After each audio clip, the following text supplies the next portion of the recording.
Dear student, स्वागत है आप सभी का एक बार फिर से हमारे यूट्यूब चैनल पर। जैसे कि आप सभी को पता है कि RRB group D biology MCQ की प्रैक्टिस हम कर रहे हैं यूनिट वाइज। तो यूनिट वाइज प्रैक्टिस कर रहे हैं, तो उसमें हम यूनिट नंबर 9 जो कि मानव शरीर, जिसको ह्यूमन बॉडी भी कहा जाता है इंग्लिश में, ठीक है, तो उसकी हम एमसीक्यू प्रैक्टिस करेंगे। इससे पहले जो कि 2 क्लासेस हो चुकी है, ये जो यूनिट 9 है वो टॉपिक वाइज चल रही है, क्योंकि इसमें बहुत सारे मानव शरीर के अंतर्गत आते हैं। उत्सर्जन तंत्र हो गया, परिसंचरण तंत्र, इस तरीके से सभी तंत्र का हम केवल जो क्वेश्चन 2022 में पूछा गया है और 2021 में पूछा गया है, सिर्फ उन्हीं क्वेश्चंस की प्रैक्टिस यहाँ पे कर रहे हैं। तो ये आज का तीसरा क्लास है। आप इससे पहले 2 क्लास जा कर के मेरे यूट्यूब चैनल पे प्लेलिस्ट बना हुआ है, वहाँ पे देख सकते हैं। आज हम स्टार्ट करेंगे जो कि है उत्सर्जन तंत्र, जिसको बोला जाता है स्क्रेटरी सिस्टम। तो चलिए चलते हैं क्वेश्चन की तरफ और अपना क्वेश्चन प्रैक्टिस करते हैं। तो ये क्वेश्चन रहा आपका क्वेश्चन नंबर 1। पूछा जा रहा है, मानव शरीर का इनमें से कौन सा भाग सल की उपकला से आस्तरित नहीं होता है? तो ऑप्शन है त्वचा, बी मुख, सी वृक्क नलिकाएं, डी है ग्रसिका। तो इसमें जो है राइट आंसर हो जाएगा आपका ऑप्शन नंबर सी है वृक्क नलिकाएं, ठीक है। तो इसमें हम थोड़ा सा और जान लेते हैं, जो कि जब हम एमसीक्यू प्रैक्टिस करते हैं तो एक क्वेश्चन के साथ साथ हम 3-4 पॉइंट सीखें, तभी हमारा एमसीक्यू प्रैक्टिस करने का मतलब होता है, ठीक है। तो चलिए मैं यहाँ पे आप लोगों को कुछ और इम्पोर्टेंट इससे जुड़े हुए बता देती हूँ, जो कि जैसे मानव शरीर में जो है आपका त्वचा और मुख और ग्रसिका, ये तीनों तो जो है सल की उपकला का जो है इन पे आश्रित होता है। अभी हम चलते हैं अगले क्वेश्चन पे, जो कि क्वेश्चन नंबर 2 है। क्वेश्चन नंबर 2 आपसे पूछा जा रहा है कि कृत्रिम वृक्क द्वारा रक्त यूरिया, है ना, कृत्रिम वृक्क द्वारा रक्त यूरिया को किस प्रकार निकाला जाता है? तो उस प्रक्रिया को क्या कहते हैं, ये पूछा जा रहा है, जिसके माध्यम से रक्त से यूरिया को क्या किया जाता है, फिल्टर किया जाता है, ठीक है। तो इसका ऑप्शन देखते हैं, स्पंदन और परासरण द्वारा, अवशोषण द्वारा, क्या अवशोषण करके निकाला जाता है, और इंजाइम क्रिया द्वारा, ठीक है। तो इसका आपका राइट आंसर हो जाएगा, वो है ऑप्शन नंबर बी, परासरण द्वारा क्या किया जाता है, रक्त से यूरिया को निकाला जाता है। रक्त से यूरिया को निकालने की प्रक्रिया को क्या कहा गया है? परासरण कहा गया है, ठीक है। तो अब हम चलते हैं क्वेश्चन नंबर अपना 3 की तरफ। क्वेश्चन नंबर 3 आपसे पूछा क्या है, देखते हैं। मनुष्य का निम्न, यहाँ पे टाइपिंग मिस्टेक हो गया है ना, निम्न के लिखा है, जबकि ये निम्न में से है, ठीक है। निम्न में से कौन सा अंग उत्सर्जन अंग के रूप में कार्य नहीं करता है? तो ऑप्शन है फेफड़े, छोटी आंत, त्वचा और बड़ी आंत। यहाँ पे आपका option number B right answer हो जाएगा। छोटी आंत जो है उत्सर्जन अंग के रूप में कार्य नहीं करता है, तो राइट आंसर हो जाएगा ऑप्शन नंबर बी, ठीक है। अभी हम चलते हैं क्वेश्चन नंबर 4 की तरफ। क्वेश्चन नंबर 4 है, वो यहाँ पे मैंने एक्सप्लेन करने के लिए ये बोर्ड लिया था। तो अभी हम क्वेश्चन नंबर 4 देख लेते हैं, उसके बाद यहाँ आते हैं। क्वेश्चन नंबर 4 आपसे पूछा गया है कि क्या विक्राणु, विक्राणु हिंदी में कहा जाता है विक्राणु, और नेफ्रॉन इंग्लिश में विक्राणु को कहा जाता है।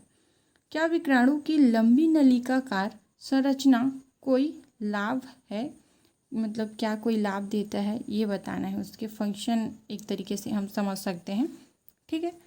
तो चलिए पहले हम ऑप्शन देखते हैं। ऑप्शन ए बोल रहा है कि हाँ, वृक्क को दृढ़ता देने के लिए नालियों को उच्च घनत्व, कुंडलित और संकुलित किया जा सकता है। ऑप्शन बी, नहीं, सभी विक्राणु लंबे नहीं होते, कुछ छोटे होते हैं और अन्य लंबे होते हैं, लेकिन सभी कार्यशील होते हैं।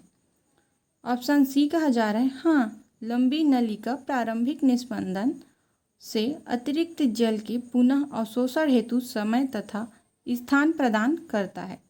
ऑप्शन डी कहा जा रहा है, नहीं, लंबी नलिका का संरचना का कोई लाभ नहीं है, क्योंकि स्पंदन प्यालेनुमा सिरे, जो है प्यालेनुमा सिरे पर होता है। तो इसको हम समझते हैं, ठीक है। इसका जो है आपका राइट आंसर हो जाएगा, वो हो जाएगा आपका ऑप्शन नंबर सी।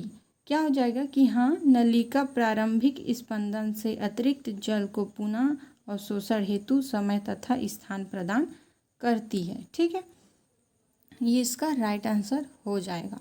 अभी हम चलते हैं अगला क्वेश्चन की तरफ। मानव में उत्सर्जन तंत्र में सही है। ठीक है, तंत्र में सही अनुक्रमिक की पहचान कीजिए। तो इसका देखते हैं ऑप्शन। वृक्क, मूत्रवाहिनी, मूत्राशय, मूत्रमार्ग। बी है जो है वृक्क, मूत्राशय, मूत्रवाहिनी और मूत्रमार्ग। सी ऑप्शन है आपका वृक्क, मूत्रमार्ग, मूत्रवाहिनी, मूत्राशय। डी ऑप्शन है आपका वृक्क, मूत्राशय और मूत्रमार्ग, मूत्रवाहिनी। तो इसका आपका जो राइट आंसर है वो है option number A right answer है। सबसे पहले उत्सर्जन तंत्र में आपको देखने को मिलेगी वृक्क, फिर मूत्रवाहिनी, उसके बाद मूत्राशय और फिर मूत्रमार्ग। तो चलिए चलते हैं क्वेश्चन नंबर 6 की तरफ। क्वेश्चन नंबर 6 है आपका, कृत्रिम किडनी के उपयोग से नाइट्रोजन युक्त अपशिष्ट को हटाने की प्रक्रिया को खाली स्थान कहलाती है। जो है इसका ऑप्शन देख लेते हैं। ए हीमोडायलिसिस, बी ट्रांसप्लांटेशन, सी राइनोप्लास्टी और डी है एंजियोग्राम। तो इसका जो है आपका राइट आंसर है वो है ऑप्शन नंबर आपका ए, जो कि हीमोडायलिसिस के माध्यम से नाइट्रोजन युक्त अपशिष्ट पदार्थ की जो प्रक्रिया है वो जो है कहलाती है। ठीक है, इसमें हम देखेंगे अब क्वेश्चन नंबर 7। क्वेश्चन नंबर 7 देखते हैं। निम्नलिखित में से कौन सा मानव उत्सर्जन प्रणाली का गठन करता है? यहाँ पे ऑप्शन देखते हैं। पहला, एक जोड़ी वृक्क, एक जोड़ी मूत्रवाहिनी, एक मूत्राशय और एक मूत्रमार्ग। ऑप्शन नंबर बी, एक जोड़ी वृक्क, एक जोड़ी मूत्रवाहिनी, एकल मूत्राशय और यहाँ पे टाइपिंग मिस्टेक है, एक मूत्रमार्ग। एक जोड़ी वृक्क, एक जोड़ी, देखिए इसको आप बड़े ध्यान से पढ़िएगा क्योंकि आपको कन्फ्यूजन हो सकती है। ठीक है, तो सबसे पहले इसको जानने के लिए हमें हमारी जो उत्सर्जन तंत्र की जितने भी पार्ट्स हैं उसको हमें अच्छे से जानना पड़ेगा। ठीक है, इसका जो है आपका राइट आंसर हो जाएगा वो है ऑप्शन नंबर ए। एक जोड़ी वृक्क होती है हमारे पास और एक जोड़ी मूत्रवाहिनी होती है, एक मूत्राशय होता है और एक मूत्रमार्ग होता है। तो राइट आंसर हो जाएगा ऑप्शन नंबर ए। चलिए चलते हैं क्वेश्चन नंबर 8 की तरफ। क्वेश्चन नंबर 8 है, शरीर के इनमें से किस अंग में उपास्थि ऊतक मौजूद नहीं होता है? ठीक है, चलिए ये है आपका क्वेश्चन नंबर 8। क्वेश्चन नंबर 8 को देखते हैं क्या लिखा हुआ है। शरीर में है ये ना। ठीक है, शरीर में इनमें से किस अंग में उपास्थि ऊतक मौजूद नहीं होता है? ये 2022 में पूछा गया सवाल है। देखते हैं ऑप्शन। ए नाक, बी कंठ, सी कान और डी है वृक्क। इसका राइट आंसर हो जाएगा आपका ऑप्शन नंबर डी, जो कि वृक्क होता है। ठीक है, वृक्क में उपास्थि ऊतक क्या होते हैं? मौजूद नहीं होते हैं। बाकी नाक, कंठ और कान में मौजूद होते हैं। चलिए देखते हैं क्वेश्चन नंबर 9। क्वेश्चन नंबर 9 देखिए, मैं आप लोगों को होमवर्क दी थी क्वेश्चन नंबर 15, तो आज हम क्वेश्चन नंबर 9 को आपको होमवर्क देने वाले हैं। तो इसको आप कमेंट बॉक्स में जाकर के इसका आंसर रिप्लाई करेंगे। ठीक है, और मनुष्यों में यूरिया चक्र निम्नलिखित में से किस अंग में होता है? ठीक है, ये में है। तो आपको बताना है कि इसमें से यूरिया चक्र कौन से अंग में होता है। यह आपका होमवर्क है जो कि आप कमेंट बॉक्स में जाके कमेंट करेंगे। ठीक है, ऑप्शन देख लीजिए। अग्नाशय, यकृत, फेफड़ों और वृक्क। इसमें से जो भी आंसर है आप लिखेंगे। क्वेश्चन नंबर 9 का आंसर है ए, बी, सी नहीं लिखेंगे। जो भी है उसका पूरा नाम लिखकर कमेंट करेंगे। ठीक है, चलिए चलते हैं अगले सवाल की तरफ। क्वेश्चन नंबर 10, बोमेन संपुट जिसको बोमेन्स कैप्सूल मानव शरीर में कहाँ स्थित होता है? बोमेन संपुट को बोमेन कैप्सूल कहा जाता है, जो कि मानव शरीर में कहाँ स्थित होता है ये आपको बताना है। तो इसका ऑप्शन देखते हैं। अमाशय में, वृक्क में, यकृत में, फेफड़ों में। तो इसका जो है आपका राइट आंसर हो जाएगा वो है ऑप्शन नंबर बी, जो बोन वुमेन कैप्सूल जो होता है वो वृक्क में मौजूद होता है। ठीक है, किस में मौजूद होता है? वृक्क में। इसमें आप एक चीज़ और याद रखेंगे, जो कि बोन मैरो कैप्सूल है मानव के जो वृक्क में है वो स्थित रहती है और इसमें जो है वृक्क नलिका एक जो है दोहरी दीवार होती है, ठीक है। यहाँ पे आप नोट भी कर सकते हैं जो वृक्क नलिका है। वृक्क नलिका एक दोहरी दीवार वाली जो है कप टाइप जैसी उसकी संरचना होती है, जो उसकी स्ट्रक्चर होती है वो कप जैसे उसकी संरचना होती है। तो आपको पूछा जा सकता है कि बोन एंड कैप्सूल की जो है वृक्क नलिका में उसकी संरचना कैसी होती है, और जो कप जैसी संरचना होती है उसी को बोमेन सपोर्ट या बोमेन कैप्सूल कहा जाता है, जो कि एक सिका गुच्छा को घेरे हुए रखती है, ठीक है। इसको आप इन शब्दों को याद रखें, जैसे कि आपका सिका गुच्छा हो गया है ना, सिका गुच्छा, इसे आप याद रखेंगे। तो चलिए देखते हैं आप क्वेश्चन नंबर 12 की तरफ। क्वेश्चन नंबर 11 है ना। क्वेश्चन नंबर 11 देखते हैं। मूत्र में पानी की मात्रा खाली स्थान होती है।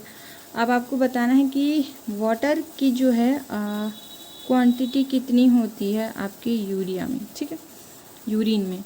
ये हो गया ऑप्शन नंबर 95, 75%, 55% और डी है आपका 67%। तो इसका आपका राइट आंसर हो जाएगा जो है 95% मूत्र में आपका पानी वाटर की मौजूदगी होती है। इसके साथ साथ हम कुछ और पॉइंट है जिसको याद रखना चाहिए आप लोगों को, क्योंकि ज़रूरी नहीं है कि आपसे यही पूछे, कुछ और भी पूछ सकता है, ठीक है। तो आपको याद रखना है यूरिया जो कि आपका होता है, यूरिन में जो यूरिया है वो होता है कितने 2.6%। और जो यूरिक अम्ल है, यूरिक अम्ल आपका होता है, यूरिक अम्ल आपका 0.3%, ठीक है। और एक होता है लवण आपका होता है वही 2%, ठीक। इन चीज़ों को भी याद रखेंगे। और अगर मैं आपसे सवाल करूं कि सामान्यतः एक दिन में, है ना, अगर सामान्यतः एक दिन में एक व्यक्ति कितना जो है मूत्र उत्सर्जित करता है, तो अगर आपसे कोई ऐसा सवाल आए भी एग्ज़ाम में तो आपको ध्यान रखना है एक दिन में जो सामान्य व्यक्ति होता है वो 1.5 लीटर, ठीक है, लीटर में ना 1.5 लीटर मूत्र क्या करता है, उत्सर्जित करता है। इसको आप नोट डाउन कर लें, या फिर इन चीज़ों को भी आपको याद रखना पड़ेगा, ठीक है। यहाँ से भी क्वेश्चन आ सकते हैं, ऐसा तो नहीं है एज इट इज़ आएगा, है ना। चलिए देखते हैं क्वेश्चन नंबर 12। मानव जो है शरीर के उत्पन्न, यहाँ पे मे और के में काफ़ी मिस्टेक हो गए हैं, मैं इसको बोल करके ठीक करा दूंगी, ठीक है। अगली बार आपको इससे कोई प्रॉब्लम नहीं होगी। शरीर में उत्पन्न होने वाले किस नाइट्रोजनी अपशिष्ट का उत्सर्जन मानव वृक्क द्वारा किया जाता है। ऑप्शन देखते हैं, यूरिया और यूरिक अम्ल, अमोनिया और यूरिक अम्ल, केवल अमोनिया, यूरिया और अमोनिया। तो इसका आपका राइट आंसर हो जाएगा वो है ऑप्शन नंबर ए, क्योंकि आपका जो है यूरिया और यूरिक अम्ल आप क्या करते हो, नाइट्रोजनी अपशिष्ट पदार्थ में उत्सर्जित करते हैं, जो मानव होते हैं वो वृक्क में, ठीक है। अगला सवाल देखें। अगला सवाल है अपना क्वेश्चन नंबर 13। क्वेश्चन नंबर 13 में निम्न में से कौन सा वृक्क नलिकाओं के अस्था और लार ग्रंथियों की वाहिनियों का निर्माण करता है। अस्था और लार ग्रंथि जो है उसकी निर्माण करता है वृक्क में कौन सी नलिका, ये पूछा जा रहा है। ए सल्की उपकला, बी स्तंभाकार उपकला, सी है घनाभकार उपकला और डी है ग्रंथिल उपकला। तो इसका जो है राइट आंसर हो जाएगा आपका घनाभकार उपकला, जो कि ऑप्शन नंबर सी आपका यहाँ पे राइट आंसर हो जाएगा।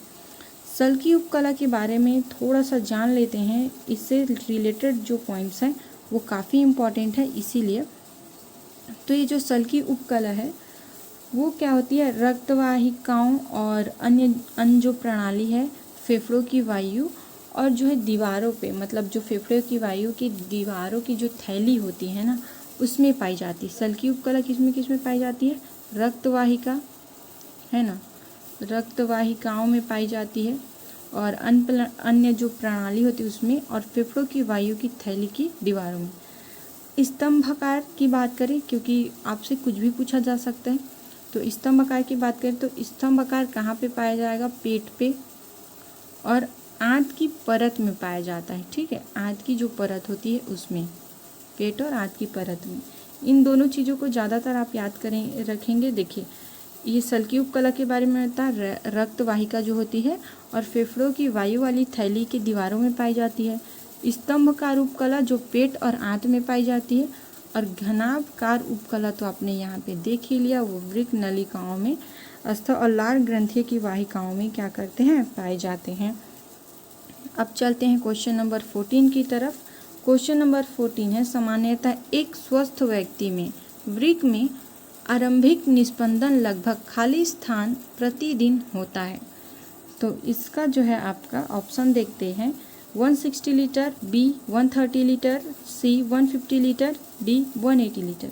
तो इसका आपका राइट आंसर हो जाएगा, वो हो जाएगा 180 लीटर, जो कि ऑप्शन नंबर डी आपका राइट आंसर है। अभी देखते हैं क्वेश्चन नंबर 15, लास्ट क्वेश्चन है ये आपका आज के इस सेशन का, चूँकि हमारा उत्सर्जन तंत्र स्कैनेटरी सिस्टम समाप्त होने वाला है। इसके बाद हम आगे 2020-22 में जितने भी क्वेश्चन पूछे गए हैं उसकी प्रैक्टिस फिर से अगले टॉपिक के साथ कराएंगे। ठीक है, देखते हैं क्वेश्चन, निम्न में से किसमें उपास्थि मौजूद नहीं होती है। तो इसका ऑप्शन देखते हैं, कंठ, नाक, नाक, कान और वृक्क। ये क्वेश्चन पहले भी मैंने कराया है, हालांकि पूछने का तरीका अलग है, इसलिए मैंने इसको 2 बार लिया है। ये आपको 2022 में भी पूछा गया मिलेगा और 2021 में भी पूछा गया मिलेगा, बट पूछने का तरीका अलग है। ऑप्शंस यही थे वहाँ भी। इसका राइट आंसर हो जाएगा आपका वृक्क, option number D right answer है। अभी मैं आप लोग को बता दूं, जो कि जो है इसमें जो हानिकारक अपशिष्ट पदार्थ हैं, है ना, उनके उत्पादों में विषैले जो होते हैं, कचरे को शरीर से बाहर निकालने का जो काम है वृक्क करता है। ठीक है, तो ये बहुत अच्छा इसके कार्य हैं। आप जैसे उत्सर्जन तंत्र पढ़ेंगे तो आपका मेन फोकस होना चाहिए किडनी से संबंधित जितने भी चीज़ें हैं आपको उससे संबंधित चीज़ों को याद ही रखना चाहिए, जैसे कि उसके प्रमुख अंग हो गया, है ना, और हर एक अंग का जो है फंक्शन आपको याद रखना पड़ेगा कि कौन क्या कार्य करता है ना। इस तरीके से आपको पूरी टॉपिक अच्छे से पढ़ लेनी है और ये क्वेश्चन की प्रैक्टिस लगा लेनी है, ताकि आपको पता चल जाए कि आपका कितना प्रैक्टिस हुआ है। आज मैं क्वेश्चन नंबर 15 नहीं, क्वेश्चन नंबर 9 को आपको कमेंट के लिए दी, तो आप वहाँ पे जाके कमेंट करें। चलिए फिर हम मिलते हैं अपने नेक्स्ट वीडियो पर। अगर आप हमारे चैनल पे नए हैं तो हमारे चैनल को सब्सक्राइब करें, क्योंकि हमारे चैनल सिंगल काम नहीं करता है, 2 काम करता है। फर्स्ट तो आपको नोटिफिकेशन भी प्रोवाइड करेगा, साथ ही साथ आपको जो है क्लासेस भी मिलेंगी, जीके, जीएस, फिजिक्स, ETC, जिसे आप अच्छे स्टडी मटेरियल के रूप में उपयोग कर सकते हैं। चलिए धन्यवाद, मिलते हैं अगली वीडियो पर।